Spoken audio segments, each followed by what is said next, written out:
And first to Whanganui, which is facing the fallout from the city's biggest ever flooding. Authorities will decide later this morning whether to keep the state of local emergency in place. Hundreds of people have been evacuated from their homes. Some schools are closed. I headed off to the market, and it was late morning when we realised that this was pretty serious rain. And first call was a call from the automated voice message system that we get from the gauge at Pipariki. It had hit 6 metres, which is not unusual, happens all the time. And then about 10 minutes later was the first call from the after hours call centre to say we've got flooding in some properties in Putiki. And those two pieces of information didn't add up. Part of our preparation for moving down here to Taupoki from Queen's Park was an awareness that we were moving into an area which could one day flood. So well, it didn't really affect us. In the morning it was still dry here. Yeah. We got a call from my brother in Rain Street, and he was talking of the flooding there. So we were over to have him on because we were bone dry and they were flooding. But well, we were actually here at school. We had kapaka training, and we just remember waking up in the morning being told that if you live over Whanganui East, you're not going to be able to get home because they've shut off both bridges. I headed home from the market knowing that I was going to come straight to the council, and I did that.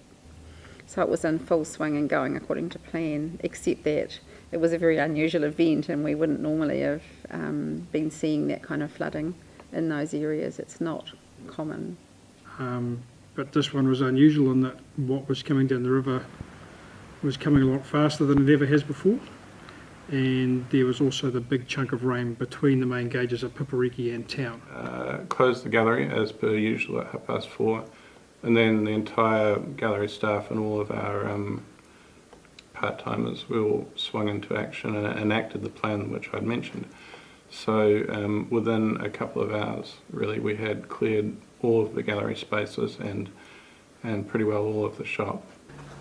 And at that time we got a knock on the door and told us we had half an hour to get out. On the back deck it was ankle deep. Oh, deeper than At that stage, but by the time we left. Driving out, I was driving through about that. So I didn't want to go. And he says, you've got to drive, you've got to go. I said, but I can't drive through that. He said, you've got to. At midnight it was over the stop bank, yeah. So we knew that we had all those people evacuated. Well, mostly all of them. You know, it wasn't for a little while that we found out that some people had stayed, but mostly everybody had been evacuated and were in safe places. We pulled out the plans that we have in existence and said, right, we're going to have to do an evacuation twice as fast as we normally do it and in the dark. And basically they got to it. That's one of my great hindsight things. If we had, instead of waiting for the data or expecting the normal model data, maybe sent somebody around on that Saturday afternoon to say we don't know what's happening. There might be an issue but we don't know. We could have saved a bit of heartache for people. Hindsight's a wonderful thing though. By Sunday there was media in town as well, and so there was quite a large number of interviews, and you know, for me that was a big part of my role because the team were all on the ground. There was a lot happening and we were trying to make sure people were looked after, and you know, people knew where they were, we knew where they were, who had accommodation available.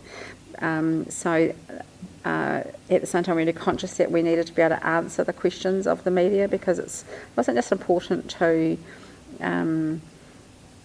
I guess locals to know what was happening, but it was also important for people's families and friends who live outside of Whanganui, and they're hearing about it and they don't know exactly what's going on. For us to be able to say and show what's going on is really important. I turned up to Girls College with a shovel and then ended up taking a teacher back to my house to pick up more shovels and more brooms and another pair of gumboots and some gloves, because people just, they wanted to help but they didn't have the things at home.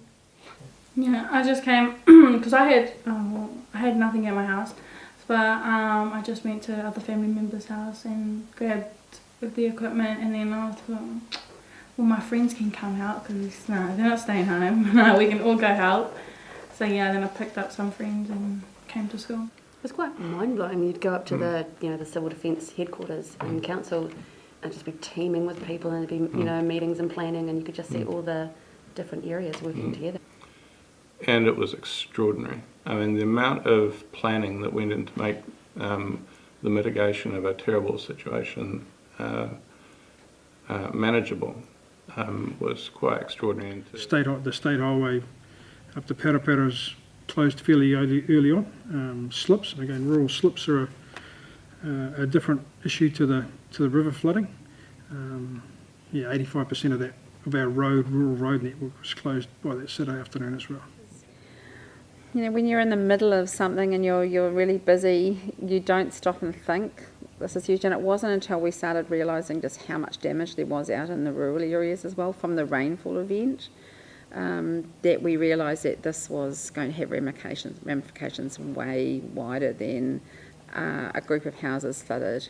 Yeah, I mean, it was by no means an easy few months. It was pretty miserable, in fact, and in terms of the businesses that were affected down here on Taupo Key, I mean, yes, ours was bad, but it wasn't nearly as bad as those who are across the road closer to the river, and those further down that were affected far more gravely than we were. Pautiki's like their own community, and just the environment that we were all in, and everyone just pulled together and helped. They didn't care if they had to be home at a certain time or that it was starting to get dark. They just pulled together and helped. There was stuff everywhere. Yeah. We had a bookcase down the end of the hallway. The books were hanging over the oven door. and in the toilet, and everywhere else you could think of. We had a tall boy that was in one of the bedrooms, ended up on the floor just down there. Yeah. So got out with a video camera and took videos and photos, and we didn't lose much. I mean, we lost everything, but we didn't lose photos and things like that, because I had them all up high in a cupboard. Right. Apart from that, we lost just barely, we don't. But, hey, it's only stuff. It's only stuff. I would really love for the 15 or so people that are still out of their homes for that to be resolved for them, but it's a reality that for some of them that's not going to be sorted very soon. I'd love for that to be resolved. I can't imagine how stressful that is a year later. We know people are still moving into their homes after the repair because it was a big job, and we had to have a lot of firms working there.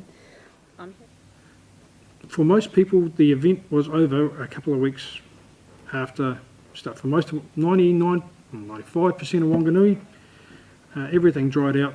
The houses were fine. They went back to business. It only affected 1 or 2% of our population, but for those it did affect, they had weeks and months out of their house. Some still have insurance costs. The DHB is looking at what the emotional impact is on people and trying to support them. It's a long-term thing.